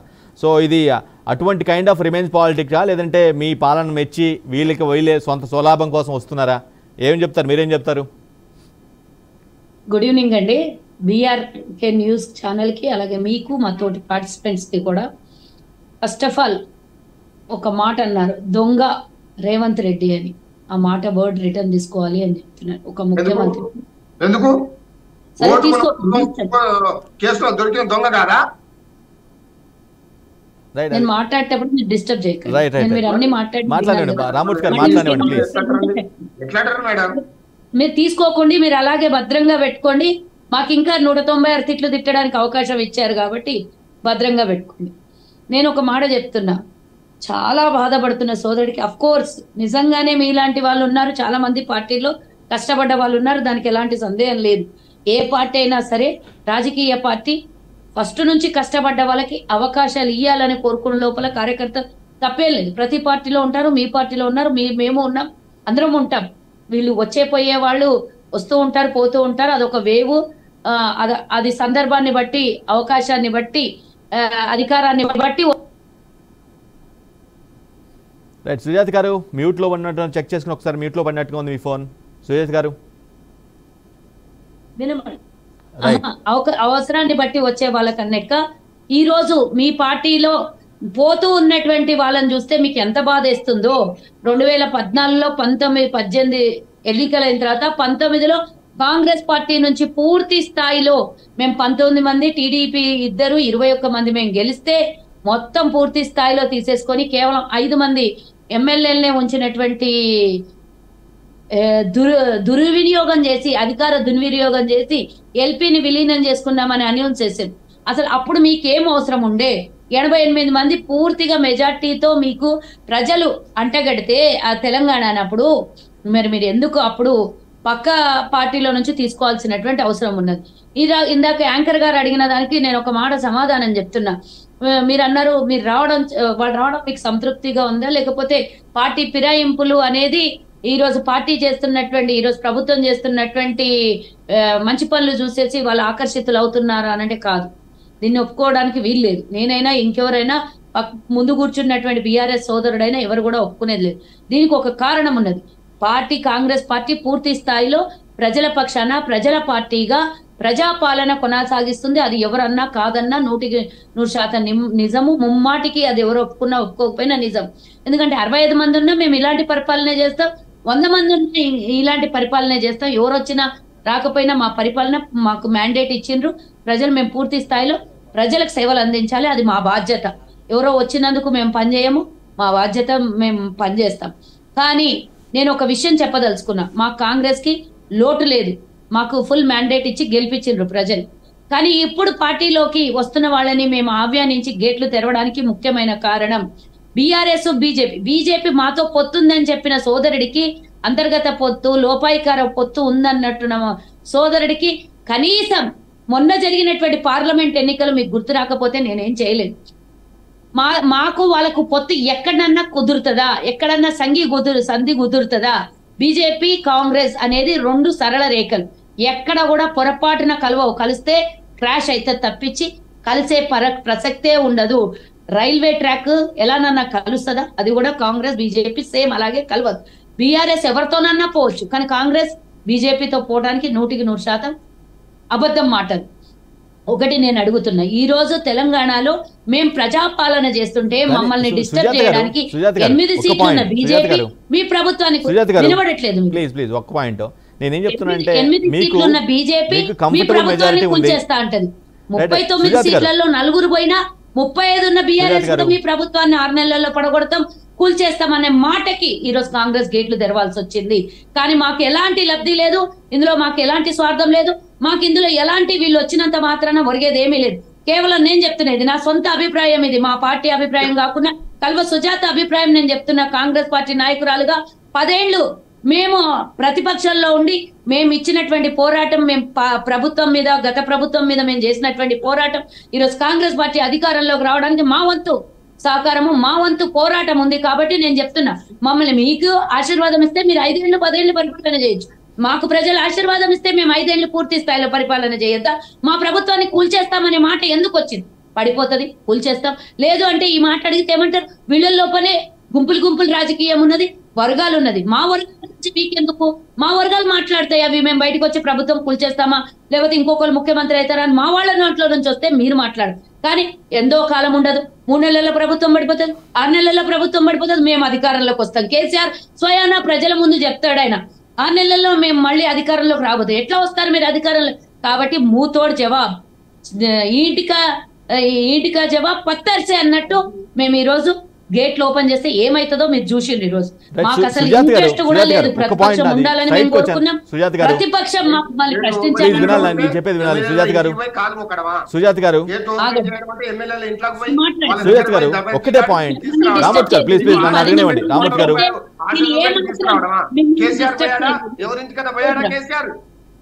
ఆగు సోదరా డిస్టర్బ్ చేయలేదు నేను మిమ్మల్ని. మీరు డిస్టర్బ్ మళ్ళీ మాట్లాడడానికి అవకాశం ఉంటుంది, 1 అవర్ నడుస్తుంది, మీరు మళ్ళీ ఒకసారి అవకాశం వస్తుంది, మీరు మాట్లాడండి. బట్ ఈ రోజు మూతోడు జవాబు కాంగ్రెస్ గేట్లు ఓపెన్ చేసింది. అవును, ఆయన పోచారం శ్రీనివాసరెడ్డి పెద్దవాడు, వయసులో అనుభవజ్ఞుడు, వయసులో పెద్దవాడు, వెళ్ళిండొచ్చు, తప్పే ఉంది. మా పార్టీ అధ్యక్షుడు, మా ముఖ్యమంత్రి డౌన్ టు అర్త్. మీ ముఖ్యమంత్రి ఫామ్ హౌస్ ప్రగతి భవన్ ముఖ్యమంత్రి, కాబట్టి ఎవరి దగ్గర బోడు, వాళ్ళని బ్లాక్ మెయిల్ చేసి బెదిరించి పిలిపించుకున్నట్టు. మేమేమో వాళ్ళని ఆహ్వానిస్తాం, మేమేమో వాళ్ళని గౌరవిస్తాం, మాకున్నది మీకున్నది. ఈరోజు మీరు పోచారం శ్రీనివాసరెడ్డిని సిగ్గు లేదు ఎగ్గు లేదు అని తిట్టినప్పుడు మీకు ఆ రోజులు గుర్తు రాలేదా? మా పార్టీని విలీనం చేసుకుంటామని మాట్లాడిన రోజు మీకు గుర్తు రాలేదు? ఆ రోజు ఏం అవసరం ఉండేది మీకు? కేవలం బిల్లులు పాస్ చేసుకోవాలి, అసెంబ్లీలో మాట్లాడొద్దు, నోరు తెరవద్దు, ప్రతిపక్షం ఉండొద్దు, ప్రతిపక్షం అసెంబ్లీలో అవకాశం ఇయ్యొద్దు అనే ఒకే ఒక దురుద్దేశంతో మీరు ఆ రోజు ధరణి తీసుకొని రావడానికి కోసమో, లేకపోతే భూ ప్రక్షాళన మీద లక్షల ఎకరాలు కాజేయడం కోసమో, లేకపోతే మీరు చేసే స్కాముల్ని కాపాడుకోవడం కోసమో ప్రతిపక్షం ఉండకుండా చేశారు. కానీ మేము అలా కాదు, మీరు 5 మంది ఉన్నా మాకు ప్రతిపక్షంతో సమానంగా మేము కొట్లాడడానికి మీకు అవకాశం ఇస్తాం, మీరు ప్రశ్నించడానికి అవకాశం ఇస్తాం. మేము ప్రజల ముందు పాలన చేస్తున్నాం, మేము ప్రజలతోని అన్ని విధాల చర్చలు చేసి ప్రతి స్టెప్ తీసుకుంటున్నాం. ఇంకో మాట అన్నాడు, ఊర్లలో పోతే తువాను ముస్తున్నారంట. ఎందుకు ముస్తున్నాడు? ఒకవేళ మాకు తువాను ముస్తే అసెంబ్లీ ఎన్నికల తర్వాత మీకు మాకు 1.8% ఓటు డిఫరెన్స్ ఉంటే ఇప్పుడు సేమ్ ఈక్వల్ అన్నా రావాలి, లేకపోతే మాకన్నా ఒక 2% మీకు ఎక్కువ రావాలి. ఎందుకు 17% పడిపోయింది? మీ ఓట్లు ఎవరికి అమ్ముకున్నారు? మీ ఓటు పర్సెంటేజ్ ఎవరికి డైవర్ట్ చేసింది? నేను స్వయాన నేను కళ్లతో చూసినటువంటి సాక్షిని, 100 బూతులలో కళ్లతో చూసినటువంటి సాక్షిని. బీఆర్ఎస్ వాళ్ళు బూతుల దగ్గర నిలబడి బీజేపీకి ఓటేయండి అని అంగట్లో మనం బయట పోతుంటే, కారులో పోతుంటే పాపం సరుకులు అమ్ముకుంటుంటారు పాపం పేదలు, ఆ విధంగా బూతులలో పడేది. మీరు ఇట్లా అన్నా మేము నిజానికి చెప్తున్నటువంటి సాక్ష్యం. అమర్నాథ్ గారు కూడా మాట్లాడాలి ప్లీజ్. సుజాత గారు ఎక్కడికి వస్తారో వాళ్ళు నమ్ముకున్న లక్ష్మీదేవి టెంపుల్ కి వస్తారో, మీరు కట్టించామని చెప్పుకుంటున్న యాదాద్రి దేవాలయానికి వస్తారో, ఇంకెక్కడికన్నా వస్తారో పదండి. నేనే కల్వ సుజాత, రేవంత్ రెడ్డి వరకు అవసరం లేదు, నేను ప్రమాణం చేస్తాను, మీరు కూడా ప్రమాణం చేస్తారో నేను తీసుకొస్తాను, 100 మంది సాక్షిగా తీసుకొస్తాను. మీ వాళ్ళు నిలబడి ఓటు వేయించింది బీజేపీకి, మీరు కదా బీజేపీకి లొంగిపోయింది, మీరు కదా బీజేపీకి సపోర్ట్ చేసింది, మీరు కదా 10 నుంచి 15% ఓటు బ్యాంక్ అది డైవర్ట్ చేసింది. మళ్ళీ రేవంత్ రెడ్డి అన్న 6 నుంచి 7 సీట్లు గెలుస్తారని మీరు చేసిన నిర్వాహకం చూసి ఆయన చెప్పారు, 6 నుంచి 7 సీట్లు బీజేపీ గెలుస్తుంది, బీఆర్ఎస్ 0 గుడి 0 వస్తుంది, మీరు ఆల్రెడీ అమ్ముడు పోయినరు అని చెప్పి రేవంత్ రెడ్డి గారు ప్రస్తావన తీసుకొని వచ్చారు. అవును, మీరు రాష్ట్రంలో లేరు, ఈ రోజు కేంద్రంలో ఏం ఒరగబెడతారయ్యా? మీరు ఇందాక అన్నారు ఒక మాట, రైల్వే కోచ్ ఫ్యాక్టరీ గురించి కొట్లాడతారంట, గిరిజన యూనివర్సిటీ గురించి కొట్లాడతారంట, 7 మండలాల గురించి కొట్లాడతారంట, లేకపోతే ఇంకో దాని గురించి కొట్లాడతారంట. దేనికోసం కొట్లాడితే 10 ఏళ్ళు వెనుక పడిపోయినాం? దేనికోసం మీరు కొట్లాడితే కేంద్రం నుంచి నిధులు తీసుకురాగలిగారు? మీరు నాకు ఒక్క సమాధానం చెప్పండి. ఇంతవరకు 10 ఏళ్ళు అవకాశం ఇస్తే 7 మండలాల గురించి అన్నాడన్నా మీ ముఖ్యమంత్రి, గత ముఖ్యమంత్రి నోరు లేపిండా? రైల్వే యూనివర్సిటీల గురించి సుజాత గారు please listen to me please. వేరే ప్యానలిస్ట్ కూడా మాట్లాడాలి. రైట్, తెలంగాణలో పాలిటిక్స్ మరింత ఆసక్తికరంగా మారింది. పర్టికులర్గా సీనియర్ ఎమ్మెల్యే పోచారం శ్రీనివాసరెడ్డి కూడా కాంగ్రెస్ పార్టీకి వెళ్ళిపోవడం అనేది చర్చనీయాంశంగా మారింది. అఫ్కోర్స్ భవిష్యత్తులో బీఆర్ఎస్ ఇప్పటికీ చాలా పలువురు ఎమ్మెల్యేలు వెళ్ళిపోయారు, ఇంతకుముందు ఎంపీలు కూడా పార్టీలు మారిన పరిస్థితి కనిపిస్తుంది. ఇదే అంశం పైన మనం డిబేట్ కొనసాగిస్తున్నాం. రైట్, బీజేపీ నుంచి అమర్నాథ్ గారు తెలంగాణలో ఎంపీ ఎన్నికల్లో సార్వత్రిక ఎన్నికల్లో 28తో మీరు కాంగ్రెస్తో సమానంగా మంచి ఫైట్ ఇచ్చారు, నో డౌట్ అందులో. కానీ ప్రత్యామ్నాయంగా అంటే అదే బీఆర్ఎస్ పార్టీ ఏదైతే 10 ఏళ్ల పాటు రాష్ట్రాన్ని ఏలిందో ఆ పార్టీ చెందిన నేతలు బీజేపీని కాదని కాంగ్రెస్కి వైపే వెళ్తున్న పరిస్థితి కనిపిస్తూ ఉంది. మీరు అంత ప్రాపర్ అనుకుంటున్నారా, లేదంటే అసలు ఈ చేరికలను మీరే విధంగా చూస్తారు? అమర్నాథ్ గారు. ముందుగా మన ప్రేక్షకులందరికీ నమస్కారం అండి. ఇప్పుడు ఈ ఈ డిఫెక్షన్ ఏదైతే పార్టీలు మారి అంగట్లో సరుకులు కొన్నట్టు ఒక పార్టీ నుంచి ఇంకో పార్టీకి వెళ్ళడము, ఇదంతా కూడా 2014లో తెలంగాణ ఏర్పడినప్పటి నుంచి కూడా టిఆర్ఎస్ పార్టీ స్టార్ట్ చేసిన సంస్కృతి. అప్పుడు కూడా శ్రీనివాస్ యాదవ్ గారు కావచ్చు, ఆ తర్వాత మిగతా వాళ్ళు దాన్ని మీతో సహా అందరూ పాటిస్తున్నారు. దాన్ని మీతో సహా అందరూ పాటిస్తున్నారు ఆ సంస్కృతిని. అవునా అమర్నాథ్ గారు? మీరే మొత్తం మాట్లాడండి అన్న, ఒక్కసారి మమ్మల్ని కూడా మాట్లాడనియండి దయచేసి, లేకుంటే 1 hour మొత్తం మీరే లేదు speech అమర్నాథ్ చేయండి. గారు ప్లీజ్ మాట్లాడండి. అమర్నాథ్ గారు మాట్లాడండి ప్లీజ్. అట్లా సో ఇప్పుడు నేను పాయింట్ ఏంటంటే యాంటీ డిఫెక్షన్ లా అని ఒకటి ఉంది, మిత్రులు తెలుసో లేదు. దాని ప్రకారము ఏ విధంగా ఇప్పుడు దాన్ని ఇంకా కూడా స్ట్రెంగ్తెన్ చేసే అవకాశం ఉంది రానున్న రోజులలో. పదే పదే విషయాలు ఏం చెప్తున్నామంటే, ఏదైనా ఒక పార్టీని వీడినప్పుడు ఆ ఎమ్మెల్యే కావచ్చు లేకుంటే ఎంపీ కావచ్చు రిజైన్ చేసి వెళ్తే బాగుంటుంది అనేది చాలా అంటే రాజకీయ అనుభవం ఉన్న చాలా మంది పెద్దలు పదే పదే చెప్తున్న విషయం. ఇప్పటి వరకు కూడా అదే జరుగుతున్నది. అయితే ఒక్క భారతీయ జనతా పార్టీ మాత్రమే ఆ సంస్కృతిని కొనసాగిస్తున్నది. మనం ఓడిపోయినా గెలిచినా కూడా మా పార్టీకి ఎవరైనా వచ్చినప్పుడు ఖచ్చితంగా వాళ్ళు రిజైన్ చేసి రావాలనేది ఆ పార్టీ యొక్క ఇప్పటి వరకు మేము ఖచ్చితంగా పాటించే ఒక సంస్కృతి ఒక భారతీయ జనతా పార్టీ దగ్గర ఉన్నాయి. ఒక ఈ రాష్ట్రమే కాదు, మొన్న హిమాచల్ ప్రదేశ్లో 6 ఎమ్మెల్యేలు వస్తే వాళ్ళకు బై ఎలక్షన్ జరగడం జరిగింది. 6 ఎమ్మెల్యేలలో 3 ఎమ్మెల్యేలు ఓడిపోయారు కూడా. అయినా కూడా మొన్ననే జరిగింది ఎన్నిక, అయినా కూడా ఓడిపోయినా కూడా భారతీయ జనతా పార్టీ అదే సంస్కృతిని కొనసాగిస్తుంది. అయితే అన్ఫార్చునేట్ ఈ రాష్ట్రంలో ఏంటంటే అసలు స్టార్ట్ అవుటే ఒక రాంగ్ ట్రాక్ లో, అంటే కొత్త రాష్ట్రం ఏర్పడ్డ తర్వాత ప్రతి విషయంలో టిఆర్ఎస్ పార్టీ, అప్పటి టిఆర్ఎస్ ఇప్పుడు బీఆర్ఎస్ పార్టీ, ప్రతి విషయంలో కూడా ఒక రాంగ్ డైరెక్షన్ ఇచ్చింది. అది యాంటీ డిఫెక్షన్ కావచ్చు, ఆ తర్వాత కనీసం ఎమ్మెల్యే ఇంకో పార్టీ నుంచి తీసుకొచ్చిన తర్వాత డైరెక్ట్ మంత్రి పదవి ఇవ్వడం విషయంలో కావచ్చు, ఆ తర్వాత ఎస్పెషల్లీ అంటే ఈ స్థాయి డిఫెక్షన్, అంటే ఎమ్మెల్యే ఎంపీ స్థాయి డిఫెక్షన్ కాదు, మండల స్థాయిలో ఎంపీటీసీలు జెడ్పీటీసీలు ఈ స్థాయిలో కూడా స్థానిక సంస్థలలోంచి కూడా డిఫెక్షన్ తీసుకొచ్చి మున్సిపాలిటీలను కూడా టాపుల్ డౌన్ చేసి కొత్త మున్సిపాలిటీ సపోజ్ ఒక 15 వార్డ్స్ ఉన్నాయనుకోండి, వీళ్ళకు 4 ఉన్నా 3 ఉన్నా కాంగ్రెస్ పార్టీ నుంచి తీసుకొచ్చి వాళ్ళు చేయడం జరిగింది. సో ఈ విష సంస్కృతే కాంగ్రెస్ పార్టీ కూడా కంటిన్యూ చేస్తున్నది. ఇదే విష సంస్కృతిని కాంగ్రెస్ పార్టీ కూడా కంటిన్యూ చేస్తున్నది. ఇప్పుడు మీరు చూసినట్టయితే గత 170-180 రోజులలో ఆల్రెడీ 4 ఎమ్మెల్యేలు కాంగ్రెస్ పార్టీకి బీఆర్ఎస్ పార్టీ నుంచి జాయిన్ కావడం జరిగింది. అయితే భారతీయ జనతా పార్టీ నుంచి మరొక సలహా అనుకోండి కాంగ్రెస్ పార్టీకి, లేకుంటే ఒక సూచన అనుకోండి, దయచేసి మీరు ఇటువంటి సంస్కృతిని ఏదైతే బీఆర్ఎస్ పార్టీ తయారు చేసిన ఒక విష సంస్కృతిలో మీరు కూడా అదే సంస్కృతిని కంటిన్యూ చేస్తే మీరు కూడా వాళ్ళు ఏదైతే గమ్యాన్ని చేరుకున్నారో మీరు కూడా అదే గమ్యాన్ని చేరుకోవడం చాలా చాలా ఈజీ. ఇంకొక 4 ఏళ్లలో తెలంగాణ ప్రజలు చాలా చైతన్యవంతులు. వాళ్ళని ఎట్లా ఇంట్లో కూర్చోబెట్టారో మిమ్మల్ని ఇంట్లో కూడా కూర్చోబెట్టి డైరెక్ట్ ఢిల్లీకి పార్సల్ కొడతారు. సో ఇది మాత్రం దయచేసి అర్థం చేసుకోండి. అయితే మోర్ ఓవర్ 2-3 ఇంపార్టెంట్ అబ్జర్వేషన్స్ ఏంటంటే, ఎస్పెషల్లీ పోచారం శ్రీనివాసరెడ్డి గారి విషయంలో ఇప్పుడు చాలా మంది కాంగ్రెస్ పార్టీకి ఎందుకు వస్తున్నారు, వాళ్ళ పిల్లల భవిష్యత్ కోసం వస్తున్నారు. అంటే కుటుంబ పాలన, డైనాసిటీ పాలిటిక్స్, ఈ విషయాలను ఎంకరేజ్ చేయడంలో కాంగ్రెస్ పార్టీ నెంబర్ 1.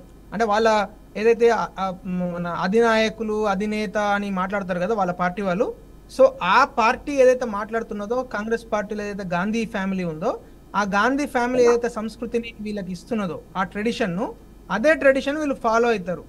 ఇప్పుడు తండ్రి నెక్స్ట్ కొడుకు, ఇప్పుడు సపోజ్ ఆయన ఉన్నాడు కదా, ఆయన కొడుకు వాళ్ళ అబ్బాయి పేరు నాకు తెలిసి భాస్కర్ రెడ్డి అనుకుంటా. సో వారి భవిష్యత్ కోసం ఆయన వచ్చినాడు. ఇప్పుడు నెక్స్ట్ ఆయన టికెట్, కార్పొరేషన్ పదవి, వాట్ ఎవర్. ఆ తర్వాత ఎవరైతే వస్తున్నారో వాళ్ళందరూ కూడా ఇదే చిట్టా ఉంటుంది వాళ్ళ దగ్గర, బకెట్ లిస్ట్. ఆ బకెట్ లిస్ట్ పట్టుకొని వస్తారు. దాని ప్రకారం ఇప్పుడు నేను సోదరి సుజాత గారికి కూడా చెప్పేది ఏంటంటే, ఎవరైతే ట్రెడిషనల్ పార్టీ నమ్ముకొని అనేక సంవత్సరాలుగా పనిచేస్తున్నారో వాళ్ళని కాదని ఒక పెద్ద ఆయన వస్తాడు, వాళ్ళ కొడుకు సడన్ గా టికెట్, తర్వాత పదవి అన్నీ వచ్చేస్తాయి. సో దీన్ని కూడా ఈ నా రెండో సలహా ఏంటంటే, ఈ పద్ధతిని కూడా మానుకోండి. కనీసం 50% అన్నా దాన్ని మానుకోండి. లేకుంటే కాంగ్రెస్ పార్టీ రానున్న రోజులలో తెలంగాణ ప్రజలు ఖచ్చితంగా బుద్ధి చెప్తారు. ముఖ్యంగా ఏం జరుగుతున్నదంటే మంత్రి పదవుల విషయంలో, అంటే ఇది ఏమవుతుందంటే సార్ మనం అర్థం చేసుకోవాల్సిందంటే రాష్ట్ర భవిష్యత్తుకు సంబంధించిన విషయం. ఇదేదో ఒక ఫ్యామిలీ వర్సెస్ ఇంకో ఫ్యామిలీ గట్టు పంచాయతీ కాదు. ఇది ఖచ్చితంగా రాష్ట్ర భవిష్యత్తుకు సంబంధించిన విషయంగా వచ్చి ఎవరైనా ఒక పార్టీ మారుతున్నప్పుడు లేకుంటే డిఫెక్ట్ అవుతున్నప్పుడు అంటే ఏదో అంగట్లో యాక్చువల్గా టీఆర్ఎస్ పార్టీ ఏం చేసింది, 19 మంది ఎమ్మెల్యేలు గెలిస్తే 7గురిని తీసుకొచ్చింది, 20 మంది ఎమ్మెల్యేలు గెలిస్తే 10 మందిని పట్టుకొచ్చింది. అంటే ఇటువంటి సంస్కృతిలో మీరు వాళ్ళకి మంత్రి పదవులు ఇవ్వడం అంటే ఏంది దీనికి, అంటే where is the end of it? So పదే పదే ఇప్పుడు ఇదే పోచారం శ్రీనివాసరెడ్డి గారు, నేను 2016 ఇఫ్ ఐఎమ్ నాట్ రాంగ్, విపరీతమైన కరువు ఉంటే ఎండాకాలం ఆయన అమెరికా వీకెండ్, అప్పుడు మేమందరం మాట్లాడితే అప్పుడు కాంగ్రెస్ పార్టీ మాట్లాడలేదు, భారతీయ జనతా పార్టీ వెళ్ళి మాట్లాడితే అరణ్య రోదన రాగా ఎవరు పట్టించుకోలేదు. 2016లో when he was agriculture minister, విపరీతమైన కరువు తెలంగాణలో ఉంటే 2 నెలలు ఆయన అమెరికా పోయింది. కావాలంటే మీరు చెక్ చేసుకోండి డేట్లు. సో ఇంత ఘోరమైన మనుషులు, ఇటువంటి మనుషులు ఎమ్మెల్యే ఇక్కడ సరే, ఒకవేళ అమర్నాథ్ గారు, ఒకవేళ పోచారం శ్రీనివాసరెడ్డి గారు, అమర్నాథ్ గారు, ఒకవేళ పోచారం శ్రీనివాసరెడ్డి గారు కాంగ్రెస్ కాకుండా బీజేపీలో చేరదామని వస్తే మీరు వెల్కమ్ చేసి ఉండేవాళ్ళ? ఎందుకంటే ఆయన పాయింట్ అవుట్ చేస్తున్నారు కాబట్టి అడుగుతున్నాను. నేను వెల్కమ్ చేస్తానా లేదా అంటే నేను వెల్కమ్ చేస్తానా లేదా అని మీ పార్టీ, ఐ మీన్ మీ పార్టీ 2016లో అగ్రికల్చర్ మినిస్టర్ ఆఫ్ ల్యాండ్ అనేది సత్యం కదా, అది మీరు నేను మాట్లాడగలను సార్. అది ఆయన ఏ పార్టీలో ఉన్నా దట్ ఈస్ అ ఫ్యాక్ట్. నేననే పాయింట్ ఏంటంటే భారతీయ జనతా పార్టీకి, నేను ఆల్రెడీ ముందే చెప్పిన, భారతీయ జనతా పార్టీకి ఎవరైనా వస్తే వాళ్ళు మా గుర్తు మీద గెలిచి రావాలి. మా గుర్తులో ఎమ్మెల్యే కానీ ఎంపీ కానీ లేకుంటే ఎమ్మెల్సీ కానీ అయితేనే మేము గౌరవిస్తాం. సో అది ఆ సంస్కృతి మేము దాన్ని ఫాలో అవుతున్నాం కాబట్టి ఒకవేళ ఆయన మా పార్టీలోకి రావాలనుకోండి, సార్ మీరు దయచేసి రిజైన్ చేయండి. ఇప్పుడు మున్గోడ్లో ఆయన రిజైన్ చేసిండు, వచ్చిండు, జాయిన్ అయినాడు, రిజైన్ చేశారు, మేము ఓడిపోయినాం. ఏమైంది, ఏం కాలేదు మాకు. మళ్ళీ ఆయన వెళ్ళి కాంగ్రెస్ లో జాయిన్ అయినాడు. రాజేందర్ గారు వచ్చారు, ఆయన రిజైన్ చేసి వచ్చాడు. అట్లా ప్రతిసారి అట్లనే జరుగుతుంది. ఎవరైతే రిజైన్ చేసి వస్తారో పార్టీలో వి వెల్కమ్ దెమ్. కానీ ఎవరైతే వచ్చి అదే పదవులు కంటిన్యూ చేసి యాంటీ డిఫెక్షన్ యాక్ట్ను దానిలో ఉన్న లూప్ హోల్స్ను ఉపయోగించుకొని స్పీకర్ను మభ్యపెట్టి ప్రజలను ప్రజలు ఒక గుర్తు ఓటేస్తారు సార్ ఒక పార్టీకి. అది కాదని మనం ఎవరం సార్ డిసైడ్ చేయడానికి? ప్రజల యొక్క మ్యాండేట్ను పూర్తి స్థాయిలో గౌరవించాల్సిన బాధ్యత, రాజ్యాంగపరమైన బాధ్యత, దాన్ని వదిలిపెట్టేసి మనం అంటే ఒక ముఖ్యమంత్రి గారికి ఇష్టమైతే తీరు, ఇష్టం కాకుండా ఇంకో తీరు బిహేవియర్ తప్పవుతుంది. అది రేవంత్ రెడ్డి గారు కూడా సూచన ఏంటంటే ఆయన కూడా దీన్ని ఎంకరేజ్ చేస్తే ఖచ్చితంగా, ఇప్పుడు ఆయన చాలా తప్పులు చేసి ఉండవచ్చు కానీ కొన్ని ఒప్పులు కూడా చేస్తేనే కదా ఈరోజు ప్రజలు ఆయనను గెలిపించింది. కానీ ఇప్పుడు మళ్ళీ అదే తప్పులు కొనసాగించింది అనుకోండి సార్. నేను 2 విషయాలు చెప్తాను just to conclude, give me 30 seconds. ఇప్పుడు రేవంత్ రెడ్డి గారు మొదటి నుంచి కూడా అంటే డిసెంబర్ 9వ తారీఖు నుంచి కూడా ఏవైతే రిపీటెడ్గా ఆయన చెప్పాడో నా దగ్గర నిర్దిష్టమైన ఆధారాలు ఉన్నాయి అన్ని కేసెస్లో, శోభాలకృష్ణ హెచ్ఎండి కేసు కావచ్చు, తర్వాత ఈ మొన్న గొర్రెల స్కామ్ కావచ్చు, మొదటి నుంచి అంటే ఆ తర్వాత కాళేశ్వరం ప్రాజెక్టు స్కామ్ కావచ్చు, ఆ తర్వాత మొన్న ఫోన్ ట్యాపింగ్ కావచ్చు, ఇవన్నీ విషయాలలో కూడా ఇక పొలిటీషియన్ కూడా టార్గెట్ చేయలేదు. స్ట్రాటజీ వ్యూహాత్మకంగా అధికారం ట్రేడ్ చేస్తూ పొలిటీషియన్స్ ను మాత్రం వాళ్ళ పార్టీలో ఏ విధంగా జాయిన్ చేసుకోవాలి సార్. శ్రీనివాస్ యాదవ్కు సంబంధం లేకుండా ఆయన అప్పుడు యానిమల్ హస్బెండరీ మినిస్టరు, 600 కోట్లు 700 కోట్ల స్కామ్ జరుగుతుందా సార్? ఒక మండల స్థాయి ఎంప్లాయీ చేయగలుగుతాడా sir? Is it possible? Srinivas Yadav గురించి ఆయన మాట్లాడు, ఆయన పిఏ అరెస్ట్ అవుతాడు, ఆయన ఓఎస్డి పేరు వస్తుంది, కళ్యాణ్ పేరు వస్తుంది, కానీ శ్రీనివాస్ యాదవ్ పేరు ఎవరు మాట్లాడరు. ఎలక్షన్స్ ముందు ఆయన ఏం చెప్తాడు, నా దగ్గర నిర్దిష్టమైన ఆధారాలు ఉన్నాయి, ఆయన ఊతపదం నిర్దిష్టమైన ఆధారాలు ఉన్నాయని చెప్తాడు. మియాపూర్ ల్యాండ్ స్కామ్స్ గారు, మియాపూర్ ల్యాండ్ స్కామ్లో ఇప్పటి వరకు మీరు కావాలంటే మీరు పేపర్లు చెక్ చేసుకోండి, గద్వాల్ విజయలక్ష్మి గారికి వాళ్ళ బ్రదర్కు అట్లా కేశవరావు గారికి ల్యాండ్లు వచ్చినాయి అనేది అనేక సార్లు మీడియాలో వచ్చిన వార్తా కథనాలు. అదే రేవంత్ రెడ్డి గారు నా దగ్గర నిర్దిష్టమైన ఆధారాలు ఉన్నాయని చెప్తున్న రేవంత్ రెడ్డి గారు ఇప్పటి వరకు ఆ ముగ్గురి పేరు కూడా చేయలేదు, వాళ్ళు జాయిన్ అయినారు కాంగ్రెస్ పార్టీలో. దాని అర్థం ఏంటంటే అంటే he's trying for to negotiate with those politicians. All these scams which they have done in last 10 years, he is only trying to negotiate with them. వాళ్ళని బెదిరిస్తున్నాడా లేకుంటే సెటిల్మెంట్ చేసుకుంటారా మాకు తెలియట్లేదు. ఇది ఒక రైట్, తెలంగాణ మళ్ళీ అవకాశం ప్రజలను ఇస్తాను మీకు అనుకుంటున్నాం. అమర్నాథ్ గారు, వాళ్ళు మళ్ళీ answer అవకాశం ఇస్తాను. చెప్పాల్సిన అవసరం ఉంది. రామూర్తి గారు, మీ పార్టీ 10 ఏళ్ల పాటు రాష్ట్రాన్ని ఏలింది.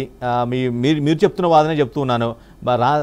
దేశంలోనే తెలంగాణని నెంబర్ 1 స్థానంలో పెట్టామని కూడా మీరు బలంగా చెప్తున్నారు. అటువంటి పార్టీకి, అటువంటి ఉద్యమ పార్టీకి ఇటువంటి పరిస్థితి రావడానికి ప్రధాన కారణం అంటే ఏం చెప్తారు? పర్టికులర్గా మీరు ఆ 2019లో ఏదైతే ఆ ఎల్పీని విలీనం చేసుకున్నారో అది కనుక ఆ ఘటన కనుక చేసుకోకపోయి ఉంటే ఇప్పుడు మీ పార్టీకి పరిస్థితి వచ్చి ఉండేది కాదేమో.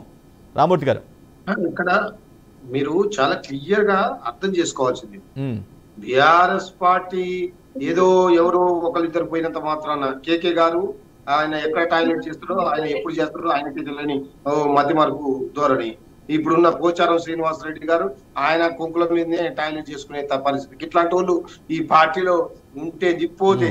కాబట్టి ఇక్కడ యువత గొప్ప ఉద్యమ స్ఫూర్తి కలిగిన యువత. రామూర్తి గారు ఒక్క మాట, మీరు రామూర్తి గారు ఒక్క మాట, చిన్న మాట కేకే గారు కానీ లేదంటే పోచారం గారి గురించి కానీ మీ పార్టీ అధినేత స్వయంగా ఎంత గొప్పగా చెప్పారో మీ పార్టీలో ఉన్నప్పుడు అందరికీ తెలిసిందే.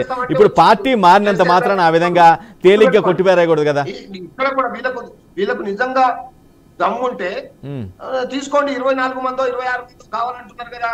అట్లా తీసుకున్న తర్వాత మీరు అప్పుడు పార్టీ మారండి. కానీ ఒక్కరిని ఇద్దరిని వాళ్ళని ఏదో మభ్యపెట్టి, వాళ్ళని ఏదో ఆశ పెట్టి, వాళ్ళ ఇంటికి పోయి కాళ్ళు మొక్కి బతిలాడి తీసుకోవాల్సిన అవసరం లేదు కదా. కేసీఆర్ గారు అట్లా ఎవరింటికి పోలే, ఎవరి దగ్గరికి పోలే. వాళ్ళే మేము వచ్చి విలీనం అవుతాం, మేమంతరం కలుస్తాము అని అంటే అప్పుడున్న పరిస్థితులకు అనుగుణంగా అప్పుడు వాళ్ళు చెప్పిన ప్రకారం తీసుకున్నారు తప్ప కేసీఆర్ గారు ఎక్కడ తప్పు చేయలేదు. కానీ ఇక్కడ ఏం జరుగుతుంది, నువ్వు ఈ పార్టీ మీద గెలిచి ఇప్పుడు మీరే అంటున్నారు రాజ్యాంగం ప్రకారం ఆయన 3 నెలల క్రితం గెలిచి ఆ పార్టీ నుంచి వెళ్ళిపోతే ఆయన సభ్యత్వాన్ని రద్దు చేయాలి. మరి ఎందుకు రద్దు చేయలేదు? అటు భద్రాచలం అయితేంది, ఇటు జూబ్లీహిల్స్ అయితేంది, ఇంకా వేరే వాళ్ళని అయితే ఎందుకు ఇప్పటి వరకు రద్దు చేయకుండా ఉంచారు అంటే వాళ్ళ ఏమంటారు దాన్ని, వాళ్ళ అవగాహన. వాళ్ళు ఈ రాష్ట్రంలో బీఆర్ఎస్ పార్టీ అనేది ఉంటే మా ఆగడాలు సాగాయి. ఎందుకంటే బీఆర్ఎస్ పార్టీ తెలంగాణ ప్రజల హక్కుల కోసం పోరాడే పార్టీ. లేదని చెప్తున్నారండి రామూర్తి గారు. అసలు బీఆర్ఎస్ పార్టీ స్టేట్ లో లేదని చెప్తున్నారు. కాంగ్రెస్ కావచ్చు, బీజేపీ కావచ్చు, చాలా బలంగా చెప్తూ ఉన్నాయి. రామూర్తి గారు, అసలు స్టేట్లో బీఆర్ఎస్ పార్టీ లేదు అని కాంగ్రెస్ కానీ బీజేపీ కానీ చాలా బలంగా చెప్తూ ఉన్నాయి. మాకు ఆల్టర్నేటివ్ బీజేపీ, కాంగ్రెస్ ఆ 2 పార్టీలు ఒకదానికొకటి స్ట్రాంగ్ అనుకుంటున్నారు తప్పించి బీఆర్ఎస్ ని కన్సిడర్ చేయట్లేదు. అదే కదా, బీఆర్ఎస్ పార్టీని ఈ రాష్ట్రంలో ఉంటే మా ఆగడాలు సాగాయి, మా యొక్క దొంగ పోకడలు సాగాయి, మా యొక్క అవినీతి సాగదు. మా అవినీతి నిజంగా కొనసాగించాలంటే ఇప్పటి వరకు ఇంతకుముందు 60 సంవత్సరాలు పరిపాలించింది ఎవరండి? ఇదే కాంగ్రెస్ పార్టీ కదా. భూగోళంలో ఉన్న బొగ్గుగా నుంచి కానుంచి ఆకాశంలో ఎగిరే విమానాల వరకు కరప్షన్ లో ఉన్న పార్టీ ఏదండి? కాంగ్రెస్ పార్టీ కదా. దాని గురించి మాట్లాడుతుంది వీళ్ళేంది కోడిగుడ్డు మీద ఈకలు లాగినట్టు అదొక పార్టీ, అదొక స్కామ్ అని, ఇదొక స్కామ్ అని కేసీఆర్ మీద, కుటుంబం మీద, లేదా వివిధ మంత్రుల మీద కావాలని బుద్ధ జల్లే ప్రయత్నం చేస్తున్నారు. కానీ ఒక్కటన్నా నిగ్గు తెచ్చారా? ఒక్కటన్నా మీరు బయట పెట్టారా? ఇంతకుముందు మీరే అన్నారు, ఏమన్నారు, కాళేశ్వరం ప్రాజెక్టు మొత్తం పనికిరాదు, కూలిపోతుంది అన్నారు. మరి ఇప్పుడు ఎందుకు రిపేర్ చేస్తున్నారండి? ఇది ఎవరు చెప్పారు? కేసీఆర్ చెప్పారా? కేసీఆర్ గారు అంతకుముందే అన్నారు ఇది రిపేర్ చేయాల్సిన పరిస్థితి ఉన్నది. ఇది చాలా రాష్ట్రంలో, ఈ దేశంలో చాలా ప్రాజెక్టులు కొన్ని ఇబ్బందులు పడతాయి, వాటి వల్ల వచ్చేదాన్ని మొత్తమే వదులుకోవద్దు అని చెప్తే విన్నరా? దాని ఏదో అభూత కల్పనగా చెప్పి ప్రపంచంలో జరిగిందని చెప్పి ప్రజల్ని ఏమార్చారు. మీరు ప్రజలకు మోసం చేశారు. ప్రజల్ని అన్యాయం చేసి ప్రజలతో అబద్ధాలు ఆడించి నేను చాలా మంది నియోజకవర్గాలలో ప్రజలు మోసం చేస్తుంటే ఆశపడి ఓటేస్తే చిన్న పాయింట్ రామూర్తి గారు, పుచ్చి బుర్రలైనట్టు రామూర్తి గారు వీళ్ళు ఏమన్నారండి? మీరు చెప్పినట్టుగా ప్రజలు మోసం చేసింది నిజమే అయితే ఖచ్చితంగా ఎంపీ ఎలక్షన్స్ లో, లోక్సభ ఎన్నికల్లో మీకు కాస్త కూస్తాన ఫైట్ ఇచ్చేవాళ్ళు మీరు. ఇస్తామని అన్నారు. మరి ఇప్పుడు ఏంటండి? ఇప్పుడు అధికారంకి వచ్చిన తర్వాత కొందరికి మాత్రమే అపదకం, అందరికి లేదు. మరి తెలంగాణ ఆయన అధికారం రాకముందు ఆ మాట ఎందుకు చెప్పలేదు? చెప్పకుండా అంటే మోసం చేయటము. రామూర్తి గారు. ఒడ్డెక్కినాక బోడమల సంధానం ఈ కాంగ్రెస్ రామూర్తి గారు నేను చెప్పింది వినాలి, నా పాయింట్ మీరు వినాలి. రామూర్తి గారు ఒక్కటే నేనేమంటున్నానంటే మీరు చెప్తూ ఉన్నారు మోసగించారు అది ఇది అని చెప్తూ ఉన్నారు, మోసగించి అధికారంలోకి వచ్చారు, జనాలు వాళ్ళ మాటలు నమ్మారని అంటున్నారు. అదే నిజమైతే, మీరు చెప్పింది నిజమే అయితే ఖచ్చితంగా లోక్సభ ఎన్నికల్లో మీరు అనుకున్న ఫలితాలు ఖచ్చితంగా వచ్చాయి, మీరు ఎక్స్పెక్ట్ చేసినట్టుగా 5-6 వచ్చాయి. కానీ ఒక్కటి 0 అవటం ఏంటంటే దారుణమైన పరిస్థితి కదా. మరి అంటే మీరు చెప్పింది అబద్ధమే కదా మరి ఆ లెక్కన? అంటే జనాలు ఆ విధంగా నమ్మారని ఏదైతే మీరు చెప్తూ ఉన్నారో అది అబద్ధమే అయినట్టుగానే భావించాలి కదా. ప్రజలు మోసపోయినవని ఆ భ్రమ నుంచి తేరుకోక ముందే ఎన్నికలు వచ్చినాయి. అదే ఒక 1 ఇయర్ తర్వాత వచ్చుంటే ఒక్క సీటు కూడా వచ్చేది కాదు కాంగ్రెస్ పార్టీకి. ఎందుకంటే వాళ్ళు చాలా దుర్మార్గంగా లిటరల్ గా ప్రజల్ని మోసం చేసేంటారు, యువతని మోసం చేశారు, మహిళల్ని మోసం చేశారు, ఉద్యోగుల్ని మోసం చేశారు, మన వృద్ధుల్ని మోసం చేశారు, రైతుల్ని మోసం చేశారు. వాళ్ళు చెయ్యని ప్రజలు ఎవరు ఏ వర్గం ఉన్నారండి? అన్ని ఎస్సీలు. ఇప్పుడు 12 లక్షల రూపాయలు దళిత బంధు ఇస్తాను. ఇప్పటి వరకు కనీసం దాని మీద ఎలాంటి కమిటీ కూడా వేయలేదండి. అసలు ఇస్తారా ఇవ్వరా? 10 లక్షల రూపాయలు కేసీఆర్ గారు ఇచ్చారు, మీరు 12 లక్షలు ఇస్తా అన్నారు. ఎప్పుడు ఇస్తారు? ఇప్పటి వరకు కొన్ని లక్షల వేల కోట్ల రూపాయలు వృద్ధులకు మీరు రుణపడి ఉన్నారు. మహిళలకు 2,500 ఇస్తా అన్నారు, వృద్ధులకు 4,000 ఇస్తా అన్నారు. అరే గద్దె చేయకుండా ఇంకా ఈ దేశాన్ని ఈ రాష్ట్రాన్ని ఎట్లా కాపాడుతారండి? 30,000 కోట్ల రూపాయలు ఎట్లా అప్పు తెచ్చారండి? కేసీఆర్ గారు అప్పు తెచ్చాడు. 6 లక్షల కోట్ల అప్పు తెస్తే 40 లక్షల కోట్ల వాళ్ళని రామూర్తి గారు జనాలు వాళ్ళని నమ్మారు కాబట్టి 8 సీట్లు ఇచ్చారేమో. రైతులకు రామూర్తి గారు పంట పండించి 30 లక్షల టన్నుల నుంచి 3 కోట్ల టన్నుల వరకు ధాన్యం పెరిగింది కేసీఆర్ గారి వల్ల. మరి వీళ్ళు మీరు ఏం చేశారు? ఎందుకు అప్పులు చేస్తున్నారు? ఆయన అంటాడు డిప్యూటీ సీఎం బట్టి గారు, అప్పులు చేస్తాం ప్రజలకు పంచుతాం. అరే మీలాంటి దద్దమ్మలు, మీలాంటి వాళ్ళ వల్లనే ఈ దేశాలు ఈ రాష్ట్రాలు చాలా రాష్ట్రాలు ఉన్నాయి, దేశాలు ఉన్నాయి, ఆగమైపోయినాయి. మీలాంటి చేతగానితనం వల్లనే ఆ రాష్ట్రాలు ఆగమైపోయినాయి. కానీ కేసీఆర్ రామూర్తి గారు నేనేమంటున్నానంటే వాళ్ళని జనం నమ్మారు కాబట్టి అసెంబ్లీ ఎన్నికల తర్వాత కూడా లోక్సభ ఎన్నికలు జరిగాయి కాబట్టి వాళ్ళు నమ్మారు కాబట్టి వాళ్ళకి 8 సీట్లు ఇచ్చారు. మిమ్మల్ని నమ్మలేదు కాబట్టి 0కి పరిమితం చేశారేమో. అలా ఎందుకు అనుకోవట్లేదు మీరు? మమ్మల్ని నమ్మలేదనేది కాదండి. ప్లీజ్ చెప్పండి. నాకు అవకాశం ఇస్తారా? మ్యూట్ లో ఉన్నారు మీరు, మ్యూట్ లో ఉన్నారు. 8% ఓట్లు తగ్గిపోవచ్చు, ఇంకా తగ్గవచ్చు. కానీ అధికారంలో ఉన్న పార్టీ వాళ్ళ యొక్క చిత్తశుద్ధి ఎక్కడ ఏ విషయంలో సాటుకున్నది? నిజంగా మేము వచ్చాము, నిన్న చంద్రబాబు నాయుడు గారు వచ్చారు, 4,000 రూపాయలు పెన్షన్ పెంచారు. వీళ్ళు ఎందుకు పెంచలేదు? అంటే చేత కాదు, తత్తమ్మలు, వీళ్ళకు తెలివి లేదు. మరి అక్కడ ఎట్లా సాధ్యమవుతుంది, ఇక్కడ ఎందుకు సాధ్యం కాదు? అంటే చేతగాని దద్దమ్మలు ఈ రాష్ట్రాన్ని ఏలడం వల్ల ఈ 4 సంవత్సరాలు 5 సంవత్సరాలే వీళ్ళని ఎవరు కూలగొట్టరండి. వాళ్ళ పార్టీలో చాలా రెడీగా ఉన్నారు. పొంగులేటి శ్రీనివాస్ రెడ్డి గారు, బట్టి విక్రమార్క గారు, లేదా కోమటిరెడ్డి రాజగోపాల్ రెడ్డి, వెంకటరెడ్డి గారు రెడీగా ఉన్నారు. ఖచ్చితంగా మోకా చూసి కాటేస్తారు. ఈ పార్టీ నిజంగా కాంగ్రెస్ పార్టీ 5 సంవత్సరాలు ఉండే పరిస్థితి లేదు, అర్థమైపోయింది. రైట్ సుజాత గారు మీకు ప్రజలు క్లియర్ మ్యాండేట్ ఇచ్చారని మీరే బలంగా చెప్తున్నారు. అలాంటప్పుడు అసలు మీకు ఎమ్మెల్యేలు అవసరం కూడా లేదు. ఒకవేళ ఇన్ కేస్ జాయిన్ చేసుకోవాలనుకుంటే బీజేపీలాని మీరు కూడా రాజీనామా చేసి రండి, అప్పుడు వెల్కమ్ చేస్తాం, ఎలక్షన్స్ పోదాం.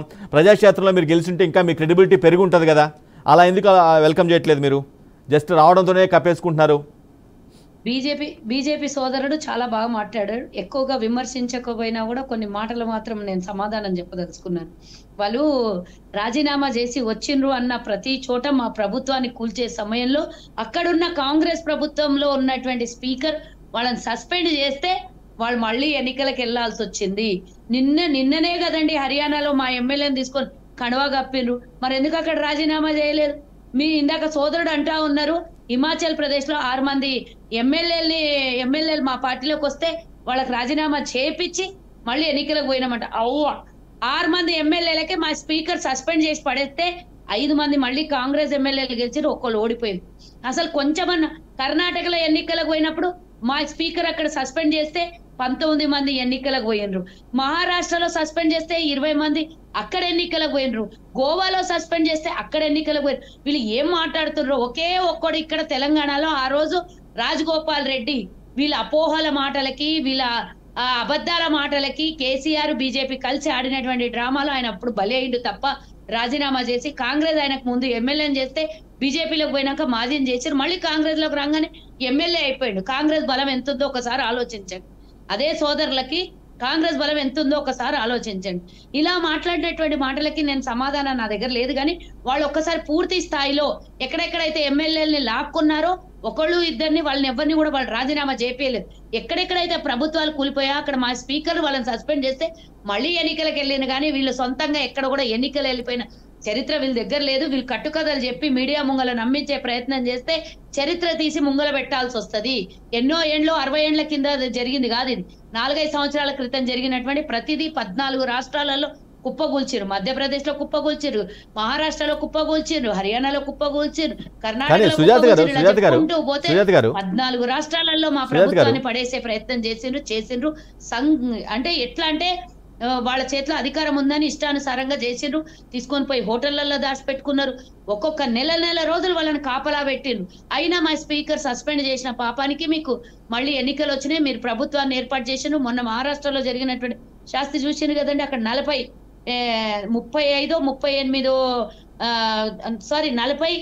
ఉత్తరప్రదేశ్ లో వస్తే 25, 26 మహారాష్ట్రలో. కానీ సుజాత గారు ఒక పాయింట్, ఒక ఇంట్రెస్టింగ్ పాయింట్ మీరు చెప్పినట్లు, సుజాత గారు ప్లీజ్ వినాలి ఒక పాయింట్.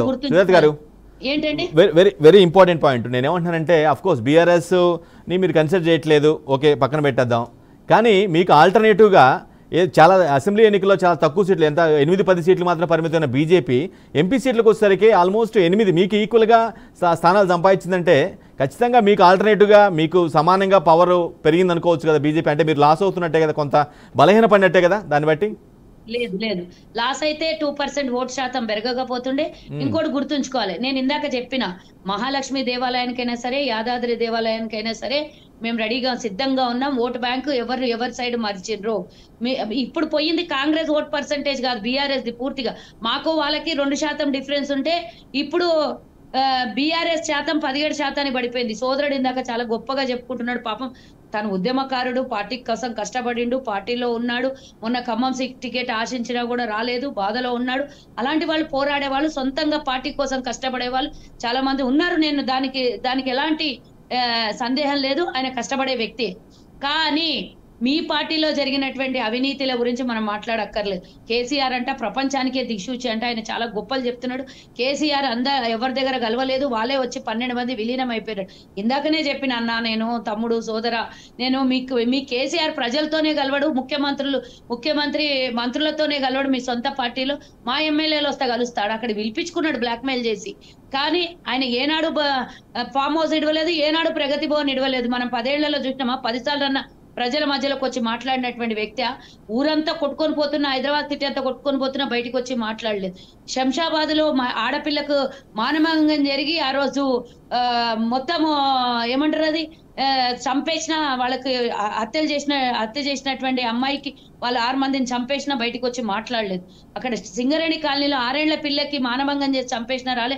వరంగల్లో 9 నెలల పిల్లకి మానభంగం చేసి చంపేసినా కూడా కనీసం ముఖ్యమంత్రి మానవతా దృక్పథంతో బయటకు వచ్చి మాట్లాడలేదు. ఎమ్మెల్యేలను కలుపుకునేటప్పుడు మాట్లాడతాడు, భయం పెట్టి గుంజుకుంటాడు అంతే. వాళ్ళకి మీకు కాంట్రాక్ట్ కావాల్సిన వాళ్ళకి కాంట్రాక్ట్లు ఇస్తాం, మీకు ఏదైనా అక్కడిక్కడ లోపాలు ఉన్న వాళ్ళకు భయపెట్టి ఇచ్చి మా పార్టీలో ఇష్టం లేకున్నా కూడా మీ వల్లనే మేము ఈ రోజు మా పార్టీలోకి ఆహ్వానం పలుకుతున్నామని క్లియర్ కట్ గా, ఇందులో ఎలాంటి సందేహం లేదు. మీరు మా ప్రభుత్వాన్ని కూల్చేస్తామన్న పదానికే ఈ రోజు మేము ముందుకు రావాల్సి వచ్చింది తప్పించి, మీరు అక్కడ మీకు పవర్ లేకపోతే ఏం చేస్తారో తెలియడానికి ఇది చేస్తాం తప్పించి, మాకెవ్వరు 65 మందికి సఫిషియెంట్ గా 5 ఏళ్లు పరిపాలించే వాళ్ళం మేము. మిమ్మల్ని మీరు మాకు గోకి మీరు కావాలని దురద తెచ్చుకున్నారు తప్పించి, ఇక మీకు స్వయాన కోల్పోయే అవకాశం మీరే మీ చేతులారా చేసుకున్నారు. అది కాంగ్రెస్ చేసింది కాదు, అది కాంగ్రెస్ పార్టీ ఇంటెన్షన్ కూడా కాదు. మేము చెప్పినాం. రామూర్తి గారు కంక్లూడ్ చేయాలి. రామూర్తి గారు ఒక్క నిమిషం ఇంకో నిమిషం సోదరుడు గురించి మాట్లాడాలి. అన్ని జాగాలలో ఇందాకనే చెప్పిన, తిడితే ఆల్టర్నేట్ మీకు ఓటేయాలి కదా. మమ్మల్ని తిడితే మీకెందుకు ఓటు పడలేదు? మరి మా మీద వ్యతిరేకం ఉంటే మీకు ఓటు పడాలి కదా. మీ మీద వ్యతిరేకం ఉంటేనే కదా మాకు ఓటు పడింది. ఒకటి, నేను బీజేపీ మాకు సరి సమానం అంటే వీళ్ళు ఓటు మర్చిండ్రు కాబట్టి సరి సమానం అని ఎనిమిది సీట్లకు వచ్చారు తప్ప రేపు లోకల్ బాడీ ఎలక్షన్లలో ఎవరు కూడా బీజేపీకి ఓటేయరు. ఎందుకు వేయరు అనంటే నేషనల్ పార్టీగా ఈరోజు తెలంగాణలో బీఆర్ఎస్ ఓడిపోయింది. రెండు పార్టీలు రేపు పొద్దున కేంద్రంలో అధికారంలో వస్తే కాంగ్రెస్ ఐదర్ బీజేపీ అనుకున్నారు కాబట్టి ప్రజలు ఓటేశారు. దానికి చల్లనీళ్ళకి వేడి నీళ్లు తోడైనట్టు బీజేపీకి బీఆర్ఎస్ తోడైంది కాబట్టి ఇంకో 2-3 సీట్లు అదనంగా వచ్చినాయి. 4 నుంచి 5 బీజేపీకి ఇక్కడ తలుచుకుంటే మెదక్ సీట్ గెలుస్తుండే. రామూర్తి గారు మీకు మీరే వేరే పార్టీకి లొంగిపోయి సీట్లు కోల్పోయారా? బీజేపీ కోటాల పడ్డాయి. వాళ్ళంతటా వాళ్ళు బీజేపీకి డైవర్షన్ చేస్తే మా మీద ఏడిస్తే మేము ఏం చేయలేము. ఈ రోజు ఉన్నటువంటి పరిస్థితుల్లో అది వాస్తవం, నేను ఒప్పుకోవాలి. ఎంతమంది పోయినా కొత్త వాళ్ళు వస్తుంటారు, కొత్త నీరు వస్తుంటది, అవకాశాలు మీరు ఉద్యమకారులని చెప్పుకుంటున్నారు కానీ తెలంగాణ లేదా ఎంత మోసం చేసినా మీరు ఆ రోజు 12 మంది టీడీపీ. సుజాత గారు ప్లీజ్ కోఆపరేట్ చేయాలి, సమయం మించిపోతుంది. రామూర్తి గారు మాట్లాడాలి ప్లీజ్. రామూర్తి గారు ఫైనల్ వర్డ్స్. అంటే మీరు చేసిన ఒక్కొక్క ద్రోహం తెలంగాణ కోసం. కాళేశ్వరం గురించి మాట్లాడిండు సోదరు, కాళేశ్వరం మీద మొత్తం వెరిఫికేషన్ నడుస్తుంది. సుజాత గారు ప్లీజ్ బయటపడుతుంది. తినబోతే ఎందుకు ఫోన్ ట్యాపింగ్ విషయంలో ఎంతమందిని అరెస్ట్ చేసిరో ఎన్ని వివరాలు బయటకు వస్తున్నాయో చూసిండ్రు. అన్ని 1 కాదు 2 కాదు మీరు చేసినవి అన్ని మొత్తం వలలో చిక్కుకుంటున్నారు. కొన్ని రోజులలో ఆ వలలో నుంచి బయటికి రావడం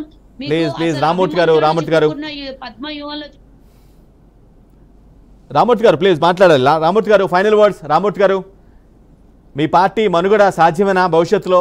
వచ్చే 2029 ఎన్నికల నాటికి ఎంత మేరకు ఎంతమంది ఎమ్మెల్యేలు ఉంటారు? రామూర్తి గారు. రేవంత్ రెడ్డి లాంటి వాళ్ళు 1000 మంది 1,00,000 మంది వచ్చినా బీఆర్ఎస్ పార్టీ సెక్కు చెదరదు. ఒకటి, ఇప్పటికీ ఆయన అభద్రతా భావంలో ఉన్నాడు. ఇప్పటికి విద్యాశాఖ మంత్రి లేడు, ఇప్పటికి హోంశాఖ మంత్రి లేడు, ఇప్పటికి మున్సిపల్ శాఖ మంత్రి లేడు. మా పార్టీ ఎమ్మెల్యేని బతిమలాడి దండం పెట్టి మీకు ఆ మంత్రి పదవి ఇస్తా, ఇది ఇస్తా, అది ఇస్తా అని ఇప్పటికైనా మంత్రులు లేకుండా పరిపాలన. ఎందుకంటే 65 మంది ఎమ్మెల్యేలు ఉన్నారు, అధికారం వచ్చింది, ఎందుకు వేయలేదు? సుజాత గారు చెప్పాలి. ఎందుకు ముఖ్యమంత్రి దగ్గర 4-5 శాఖలు ఉండే తప్ప ఒక్కొక్కరికి 4-5 శాఖలు అట్ట పెట్టారు కదా. 6 నెలల్లోనే సమయం మించిపోతుంది. కంక్లూడ్ చేస్తున్నాను. రామూర్తి గారు అండ్ సుజాత గారు థ్యాంక్ యూ సో మచ్. సమయం మించిపోతుంది, అందువల్ల కంక్లూడ్ చేయాల్సి వచ్చింది. Thank you so much. Thank you so much for your valuable time. ఇది was the great debate. BRS party of course అన్డౌటెడ్గా 10 ఏళ్ల పాటు పాలించింది. బట్ అనూహ్యంగా నెక్స్ట్ ఎలక్షన్స్ ఏదైతే 2023 ఎలక్షన్స్ జరిగాయో ఆ తర్వాత నుంచి పార్టీ ప్రభావాన్ని కోల్పోతున్న పరిస్థితి కనిపిస్తుంది. నేతలు జారిపోతున్న పరిస్థితి కనిపిస్తుంది. తెలియదు మరి భవిష్యత్తులో ఎలా ఉండబోతుంది. మళ్ళీ ఎలక్షన్ నాటికి పుంజుకొని మళ్ళీ పవన్ పెంచుకుంటుందా, సీట్లు సాధించి మళ్ళీ అధికారంలోకి వస్తా లేదా అనేది మాత్రం ప్రశ్నార్థకంగా మారింది. రైట్, ఇది వాళ్ళ గ్రేట్ డిబేట్. మరో డిబేట్ మళ్ళీ కలుద్దాం. అప్పటివరకు చూస్తున్నారండి బీఆర్కే న్యూస్ తెలుగు సత్తా.